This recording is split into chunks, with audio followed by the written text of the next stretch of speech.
So, that happened.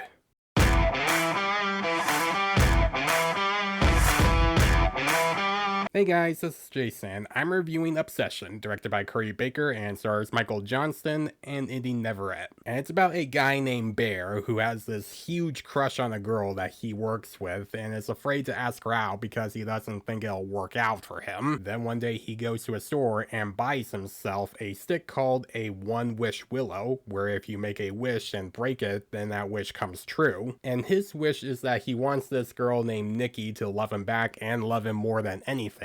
And then that wish comes true and she ends up loving him more than anything. But unfortunately, he soon starts to realize that making that wish comes with a price. So this movie is basically a supernatural version of Fatal Attraction. I didn't know what to expect with this film. All I knew is that this is a horror/thriller film from Blumhouse, and it's made by someone that's mostly known for doing skits on the internet, and it was doing very well in Fantastic Fest last year, or at least that's what I heard, and now it's being released worldwide. Now, originally I wasn't thinking of seeing this film because I was thinking of taking a break from going to the movies and reviewing newer films and just sticking with older films that I still wanted to review. But then the movie started to get an absurd amount of praise, and when I noticed that, I was like, crap, now I have to see it. So it kind of became a last minute thing, and do I think this movie deserves the praise?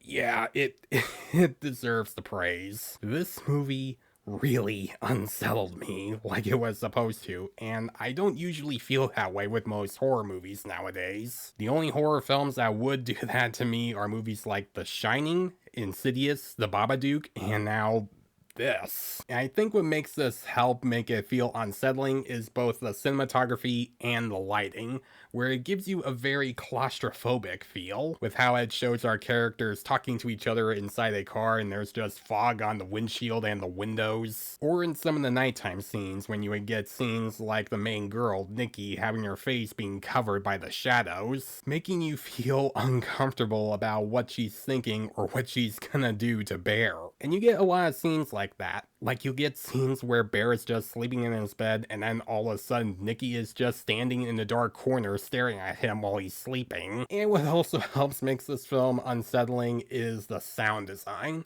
because you'll get scenes where they're very quiet and not a lot is happening, and then all of a sudden you have moments that are just loud and just make you feel like you're being shaken up. Like, you have a lot of scenes like that where our two main characters are just talking to each other, and then all of a sudden one of them will just scream very loud, making some people jump out of their seats. And I had moments like that while watching this film where whenever that happens, that made me jump, and I haven't had that with a horror film in a long time. And that movie shows that it's focusing more on the creep factor, where our main character is trying to figure out what's going on with Nikki, while Nikki is just doing all these weird and crazy things that make him feel uncomfortable and make us, the audience, feel uncomfortable. But what also helps makes those scenes unsettling is Inde Navarette's performance as Nikki. Holy crap, she is terrifying. Now, I really haven't seen her in anything really. I looked up on her IMDb page showing that she was in a few short films for a while and some TV shows like 13 Reasons Why and Superman and Lois. And God, she has some moments where she's showing some Jekyll and Hyde vibes with her performance. And what I mean by that is that she would have some scenes where she's being sweet and caring towards Bear and she's being calm, but when Bear says something that upsets her, she easily gets angry and starts crying and yelling all the time when that happens. And when Bear tries to clear something up for her, she instantly goes back to being calm like nothing happened, making you think to yourself, what the hell is happening? Oh God, my eyes are watering right now just from making them open wide like that. And she has a lot of moments like that where she makes the whole situation between her and Bear around other people they talk to feel very unsettling and make you cringe. And it starts to make you feel really bad for Bear knowing that he's going through this messed up situation that he got himself stuck in. Now, I don't know much about Curry Barker. All I know is that he's done some short films and he has his own YouTube channel, and he's already done a film before called Milk and Cereal. So correct me if I'm wrong, but if he really is one of those people, then he is one of those directors to go from being a YouTube creator to being a film director of horror.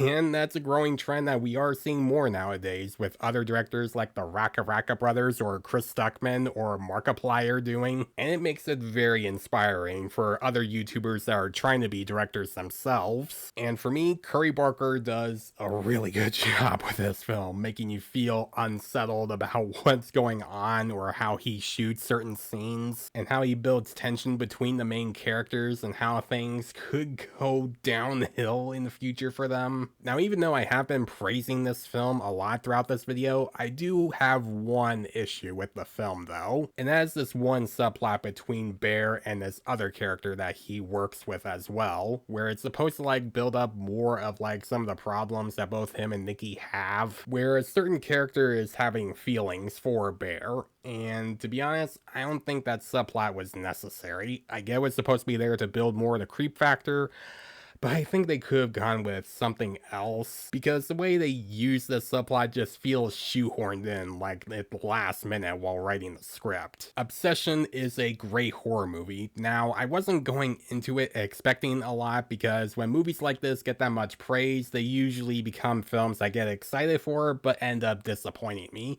Not the case with this film, because this movie constantly had me on edge right after Nikki gets possessed by that wish that Bear makes. And so far, it is not only one of the best movies of 2026, but also one of the best horror movies of 2026. If you enjoy psychological horror or thriller films that relate to something supernatural, then go see Obsession. It's a great horror movie. Go see it. It's worth watching in theaters, but I will say, prepare yourself, because this movie is insane. I'm gonna give Obsession an A. So guys, if you have seen Obsession, what do you think about it? Do you think it's a great horror movie, or do you think that this movie's overrated and it didn't work for you? Let me know in the comments below. And as always, if you like this video, then please leave a like and subscribe to my channel so you don't miss a thing, because it helps my channel grow. Hit the notification bell so you know what other videos I'm posting. Follow me on Facebook and Instagram. Thanks for watching, guys, and I'll see you in the next one.